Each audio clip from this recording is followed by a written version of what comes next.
Everyone, आज हम बात करते हैं एक न्यू टॉपिक के बारे में। ठीक है, that is backward design method. Backward design method Grant Wiggins and Jay McTighe के द्वारा दिया गया था।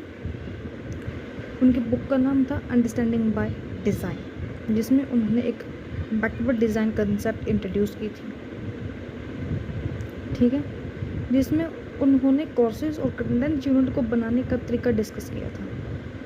ठीक है, सबसे पहले हम आपको बताते हैं कि बैकवर्ड डिज़ाइन होता है क्या। जैसे कि नाम से पता चलता है कि बैकवर्ड किसी बैक से चलना, यानी कि पीछे से चलना। डिज़ाइन होता है किसी चीज़ को कंस्ट्रक्ट करना, यानी कि यहाँ पर हम प्रीवियस सिचुएशंस को, ठीक है, प्रीवियस कंसर्न्स को ध्यान में रखते हुए आगे की प्लानिंग करते हैं। ठीक है, यानी कि हम प्रीवियस कंसर्न को ध्यान में रखते हुए आगे की प्लानिंग करते हैं। मैं आपको सिंपल लैंग्वेज में बताऊं कि फॉर एग्जांपल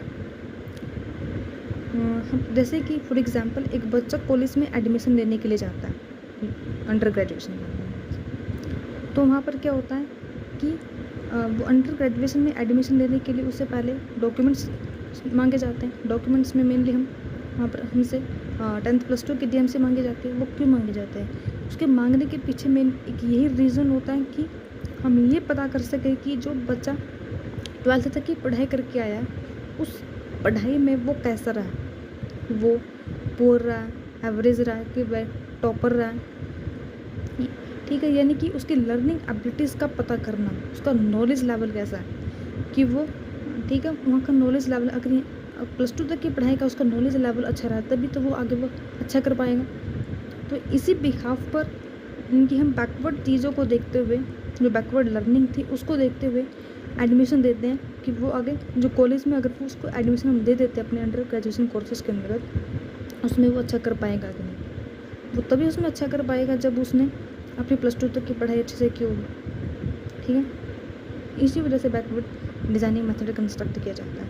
जो मेनली हमारे इंस्ट्रक्टर होते हैं वो क्या करते हैं, फॉरवर्ड डिज़ाइन मेथड को यूज़ करते हैं। फॉरवर्ड का मतलब होता है सिर्फ आगे की प्लानिंग करना, इसमें हम पास्ट बेसिस को कंसर्न नहीं करते।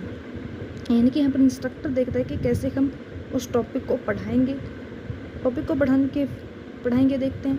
फिर उसी बिहाफ से लर्निंग असेसमेंट जो बनाई जाती हैं, और फिर उन्हीं जो मैंने असेसमेंट्स तैयार की हैं, उन असेसमेंट्स में के फॉर्मेटिव और समेटिव जो असेसमेंट्स होते हैं हमारे, उनको हम अपने लर्निंग गोल्स के साथ जोड़ देते हैं उससे, ताकि हम अपने लर्निंग ऑब्जेक्टिव को अचीव कर सकें।